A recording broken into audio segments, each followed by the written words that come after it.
All right. Hey there. We made it live. This is Mike here, and we're talking about being an effective Sunday school teacher and learning to like your kids. Last week we talked about knowing your kids and how important is that to know the details about them and their names and all the things about their life. Your lesson, whether it's Old Testament, New Testament, flannel graph, reading it, acting out, whatever, it's going to be so much better if you are a person that likes your kids. And so we're going to talk a little bit about that today. Last week, again, covered know. Next week, we're going to cover trust. This is the idea, and it's a three-pronged thing here, teachers. If you want to be an effective teacher, and I know you do, I mean, I work with Sunday school teachers all across the country, and I work with pastors. And please, pastor, if you're watching this, pass this on to your folks, send them a link or get them to subscribe on YouTube, however you want to do it. But the idea of knowing, liking, and trusting is a key for effectiveness. And so we want to be effective. We don't want to be ineffective. I mean, obviously, that's the truth. We all know what that's like. We all know what it's like when someone doesn't like you, as far as they don't like it or know you, don't like you, and they don't trust you. There's a lot of different factors. All of those on the negative side is real obvious. But we want to talk about, as a Sunday school teacher, what you need to do to be likable and the importance and the value of liking your kids. So I wrote down a couple of notes here. Right? First of all, I wanted to start out with just a statement I think that is really important. And this has to do with the idea that you're not just only teaching kids, but you're really influencing parents and the home as well. And we really believe the Sunday school is just a giant extension of helping moms and dads be what godly moms and dads need to be. In fact, the local church really needs to do that with the whole idea of reaching young families. But here's the statement that is so important. It is this, that people love people who love kids. Let me say that again. People love people who love kids. And if you love children, it shows. It just shows, and there's kind of an aroma to it. It smells. It's like it's just like a great thing. Right now, where we live, the trees are starting to get their leaves, and we're finally kind of getting out of winter, and the lilacs are doing their thing right now, and they are blooming, and they smell so good. And when the wind blows through them a little bit, we had a little breeze and a little stormy weather kind of came in, and it kind of blew. You could just smell them everywhere. Folks, that aroma is a powerful thing. And the idea of liking your children, it just shows, and it shows in so many ways. So let me give you just a couple things to do here. People love people who love kids. Remember that as kind of a foundation thing.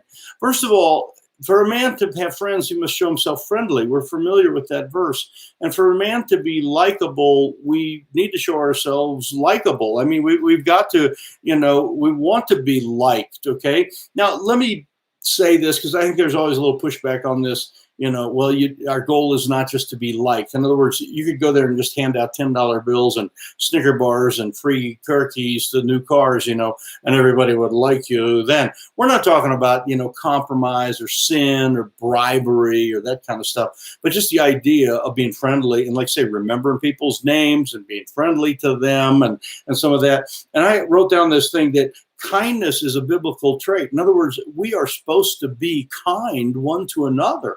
I mean, that's a command. In fact, as part of our add your faith, virtue, kindness, it's part of that progression of a mature person is that they become kind. And sometimes I think we delight, or at least some people do, they delight in being kind of caustic. They delight in being kind of raspy and kind of sharp-edged. And if people don't like you, let it be the Bible. Let it be they're offended at the word of God and the things that you taught, but don't let it be your disposition.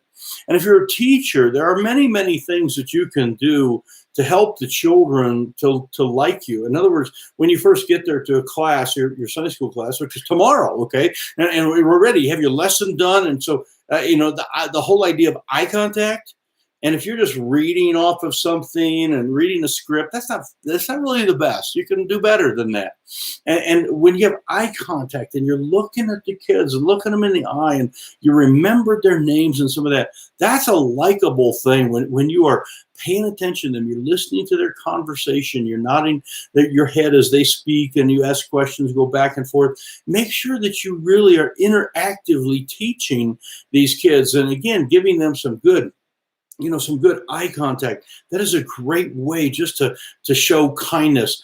Other things to do is to make sure that in the classroom, especially if you have little kids, that you're taking care of some of the creature comforts type of things. In other words, that they've had a drink of water, that they've had enough motion to kind of get the wiggles out, and they've been able to go to the bathroom. They're ready for the lesson, and again, let them be active a little bit.